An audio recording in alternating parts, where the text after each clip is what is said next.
how bad it can get. And we all do this, unless you go on a mental diet. Remember, let's go back to the video on mental diets and stop letting your mind run amok.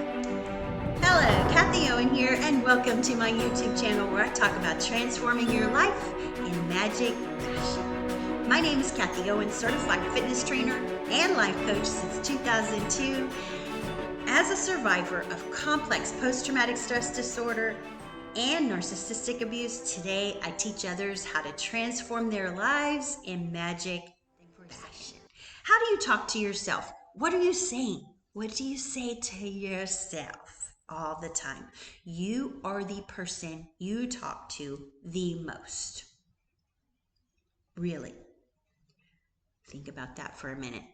And think about your self-talk. What are you saying to yourself? When you wake up in the morning, you're saying, oh my God, it's going to be a bad day. Guess what? It's going to be a bad day. When you wake up in the morning and if you say it's going to be a great day, it's going to be a great day. And the only reason that would stray from that is when you start talking to yourself and going, oh, see, I said it was going to be a bad day. Kathy said to wake up and tell myself it's going to be a great day, but I know better. And let me tell you something. Today's video is going to be all about that. That's where your power lies, but you just don't know it yet. There are two main reactions that we have when we're talking to ourselves and others. One is reactivity and one is proactivity. Reactivity is resistance. It is gunk. It is a mess. Think about an argument that you had with somebody in a text and you're like pissed and you're like immediately write them back and say, that, my friends, is reactivity. Proactivity, on the other hand, gives it a little bit of thought and sits back and says, here they come at the victimizing me. Remember that, the victim victimizer? I am not a victim. A victim is reactive. How would Victor react in this situation? How can I raise up the levels of consciousness, which I talk about all the time? I'm going to put right here. And how can I raise up into power and be proactive? You ever hear the saying, what you resist persists?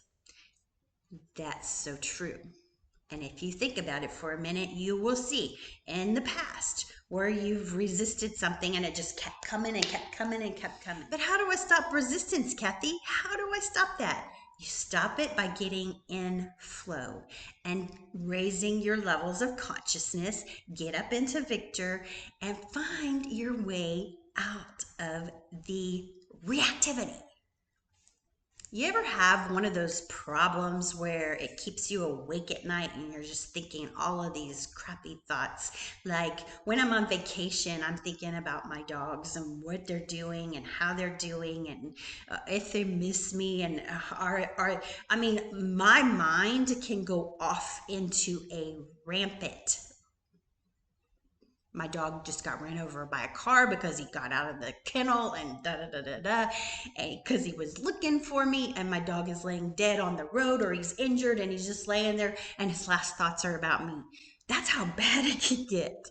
And we all do this unless you go on a mental diet. Remember, let's go back to the video on mental diets and stop letting your mind run amok. This happens the most. We let our mind run amok when we're in bed asleep. That's usually when it happens to me when I'm on vacation and I'm picturing my dog dead in the road because I let my mind run amok. And today we're going to talk about how that self-talk affects what's going on. As you can see, my dog is still alive. I've been on vacation and he's fine and everything's fine. I pick him up. And so what's the lesson in this story? The lesson in this story is you mind screw the crap out of yourself, and most of the shit that you're worried about does not happen. It doesn't happen. Hindsight's 20/20, as Steve Jobs said, you can connect the dots looking backwards, but why are you letting your mind run out of control? Why are you mind screwing yourself? It says in the Bible, as you believe, so it shall be done unto you. And that is the meat of today's conversation. There are several undesired outcomes that come when you don't monitor your self-talk. One of them is you shape your beliefs when you don't monitor your self-talk. So if you don't monitor how you're talking to yourself about your dog, you're starting to shape those beliefs, which start to turn into anxiety and stress you out. And in hindsight, you go, oh my God, that was so silly. But here's another outcome that is not good. Your subconscious mind takes everything literally. If you think your dog is dead in the road, your subconscious mind takes that and runs with it. Even if you're not thinking about it later, it's going, Rusty's dead in the road and he's crying for me and da. That turns into other thoughts, which snowball into a negative thing, which leads to insomnia, and you're awake in the middle of the night and you can't understand why. It's because you've snowballed it. Your subconscious mind takes everything literally, which leads to another pitfall, which is your outlook on life is affected by that. Your outlook on life is affected by that thought. Next time I see a dead dog in the road, guess what I'm going to think? I'm going to think that. I'm going to think, oh my God, did Rusty get out of the backyard while I'm at work and is he run over by a car? It distorts your outlook. I'm exaggerating here, but I'm using a very simple example of how this gets out of control. Think about any problem you have right this moment. Just think about it. It could be a small problem like Rusty getting run over by a car, or it could be a big problem as your house getting stolen from you. Okay, it happened to me. I got a video. Put a link in the description below. Which, as we're already thinking about this, look, I got your mind on your problem. It leads to stress because you're going, oh shit, if you're still here, you may have left and got, oh my God, I got to go take care of this. I'll come back and watch Kathy later because, oh, your mind just took off on you. Yeah. It leads to stress. I mean, it's obvious. Look how the snowball effect happens. And this happens on everything we encounter in life, unless you take control of your mind. Then we personalize it. We make it all about us. You ignore the positives. You ignore the fact that your dog is fine and he's been alive for friggin' 10 years now and he's been in your life for 10 years. You ignore the positives. And that happens, especially with the people who call positivity toxic. And you know I don't like that. Cadillac don't like that because positivity saved my life. And it can save your life too, as long as you're not forcing it. When I talk about toxic positivity, and I have several videos on that as it is, positivity is only toxic if you're going through the 5 stages of grief, which I will list right here for you. And those 5 stages of grief, if you introduce positivity before somebody gets to acceptance, they're going to say, screw you. They're not going to get it. But once you're in acceptance, hello. 5 stages of grief, sorry, there's no passcode through that. The only quickest way to get through that is to control your mind and go on a mental diet and understand that your mind is your most powerful tool you have. But you have to grieve it, and you've got to go through these stages of grief and get to acceptance. And once you're in acceptance, positivity takes care of it. But like I said, when you talk to yourself in a negative way, it affects your outlook on life, and then you can't see positivity as positive. You see it as toxic. So let's talk about solutions to this. Did you know that positive self-talk guides your decisions? If you didn't, it's because you're still in negative self-talk. Let's take a simple example. How you wake up in the morning. What do you talk to yourself about? Is it positive? And if it is positive, it's going to affect your decisions all day long. Same thing with negative self-talk. It affects your decisions. Here's solution number 1. Positive self-talk guides your decisions. So does negative, but positive self-talk will guide your decisions. Why? Because you're in power. You're working with infinite intelligence when you talk to yourself in a positive fashion. Number 2, check your thoughts and then rewrite them with the pruning shears of revision, which I talk about all the time. Yeah, monitor your self-talk throughout the day and find where you're talking to yourself in a negative fashion. Is it when you wake up in the morning and say, oh my God, I have to go to work today. Yuck, it's Monday. Okay, some people love Mondays. I love Mondays. I do. I just do, because I have talked to myself. I get to go to work. I am an entrepreneur who loves her 9 to 5. Granted, my 9 to 5 is still part of my entrepreneurship because I am a fitness trainer. But during COVID, I'm not doing fitness stuff. No, I'm cleaning. I'm running errands. I help in the kitchen. I clean. I fold towels. How is that a good thing? I mean, somebody could take that and write that as a negative thing. Not me. Cadillac. Cadillac looks at it as a positive thing. I love my job. I love it. Why? Because my thoughts shape my life. My thoughts shape my life. I wake up in the morning at 4:45. I hit the ground running. I have control over my thoughts. I have an awesome day because of my morning routine, which I'll do a video on really soon, because my morning routine makes my day flow like woo, woo, woo. And my whole life flows. And number 3 solution, surround yourself with positive people. Now, sometimes this may not be the easiest thing to do, but you are the 5 people you surround yourself with. I know you've heard that before, but it's so true. Here's how I look at that.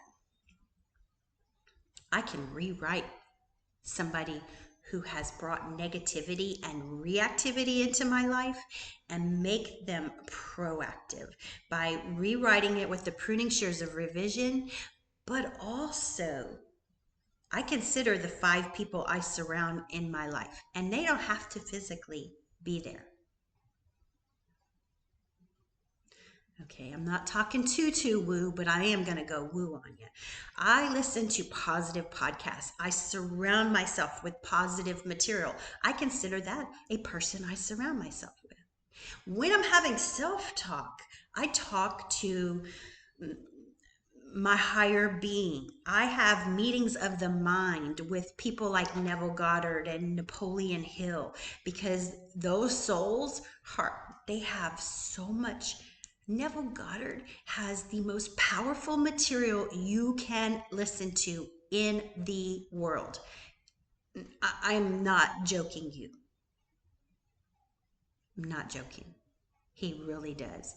And I listen to his stuff, and Joseph Rodriguez is one of my favorite podcasts ever. I can listen, he's got like almost 300 episodes, and I can go back and listen to an episode that was last year, and I'm like, well, where did I miss that? I missed that. You would be surprised. But what he teaches us too, and Neville Goddard teaches this, is that you can read a book like Think and Grow Rich 6 years ago and go back and read it again, and you will learn something new. I promise you. I promise you, it's true. As a Man Thinketh, I love that book too. You learn something new every time you reintroduce a positive thing in your life, or a positive person. Those are my positive peoples. That's what I surround myself with. Consider that. My favorite, exercise and nutrition. Or let's just say diet, because mental diet is what I'm thinking of. But exercise, oh, that keeps me so invigorated. I love to work out. And there was a time when I didn't. There was a time when I denied it. Even during COVID, when we were in quarantine and couldn't go to the gym, I quit working out. And let me tell you something, it affected my body and my mind. And it's not helpful. My workout routine is what saves me. I love being in the gym. That's why I became a fitness trainer, because I realized that exercise and PTSD, they worked together so well. Fitness saved my life. Exercise is extremely important, and it's all about the heart. You got to take your heart rate up and bring it down, take it up and bring it down. And I got lots of blog posts on that as a fitness trainer. Become aware of your triggers. Wow, this is so important when you're talking about self-talk, because a trigger can send you down the rabbit hole, or it can bring you up into power. I use my triggers as fuel. If I have a trigger, my ex-husband, the father of my children, is a narcissist. He's got narcissistic personality disorder. You've heard me talk about my stories, whatever. It is what it is. But my sons look like him, and sometimes they act like him, and that is a huge trigger for me. A huge trigger. I talked about triggers in a previous video. We all have triggers. A police officer pulling you over is a trigger, and you start heart racing and you start to go into anxiety. Become aware of your triggers and use them as fuel to move you into power. How do you do that? Say my son triggers me. How do I move up from shame? I become aware of it. I'm like, oh, Cadillac, there you go, shaming yourself. You know better than that. And you're going back into the past. And then you start going into the future thinking that what he's saying is really going to happen. How do I get up into power? Well, first thing, it takes courage, because courage is right there at the middle. And if you can drum up an ounce of courage, and let me give you a little secret. You just study the word courage. You just think about the word courage, and you will go up into courage. And courage, you can take yourself and go up into courage and go into this ain't so bad. This isn't my reality. I can rewrite that reality. I can think of how I love my ex-husband, because I do. I love him. I have unconditional love for him, which means how he treats me, that's not him. Remember how I talk about forgive them, Father, for they know not what they do? He doesn't know what he's doing. He's in conditional love. I know his unconditional love because I was married to him and I was with him for many years, and I've known him for all these years. I understand his illness, and I still love him. I still love him. And guess where that gets me? Oh, that's into power. That's into power. Get it? And last but certainly not least, use humor. Humor in your self-talk. Don't take everything so goddamn seriously. Use humor. You're taking everything so seriously. And when you start to go about it in a different fashion, you start to transform your life in magic fashion. I will never forget, Matthew McConaughey did a podcast episode with Tim Ferriss on his book, Green Lights. By the way, excellent book. I highly recommend the audio version because he reads it. You can thank me later. But at the end of the episode that I'm talking about, Matthew McConaughey said, and they're talking about how to deal with the pandemic and how people are all stressed out. And Matthew McConaughey said, I get it, but at some point in time, you got to use a sense of humor to alleviate the pressure. Laugh at your self-talk. Laugh at it, because truly, it's funny. It is so funny sometimes. It's like I was talking about in one of my videos, and it may have been this one, I don't know, I'm just in a zone. But I talked about somebody thought they were going to get the virus because they were around somebody else and blah blah blah blah blah, and they were freaking out that this person touched this and I'm going to get this and I'm going to get that. And if you really think about it, that is freaking funny. That's so funny because everybody was reactive. They were going into reactive mode. How did Cadillac get to proactive mode? I laughed at that. I laughed at that. I'm like, y'all, do you realize how silly y'all are? I mean, I look back at that, and that was several months ago, and I'm thinking, nobody got sick, and even the person that got sick wasn't that bad. And then it's on top of that, it's like really now they're on to reactive about something else, and that in itself is funny too, because it's like, I guess people get comfortable with being reactive, that it just stays reactive. But when you're reactive, you just complicate things worse. How can you be proactive and laugh it off? Laugh it off. It's funny. Life is too short and it's meant to be fun. Go have fun. That's my video for today. I hope you liked it. If you did, be sure to give it a thumbs up. And until next time, I'll see you next time.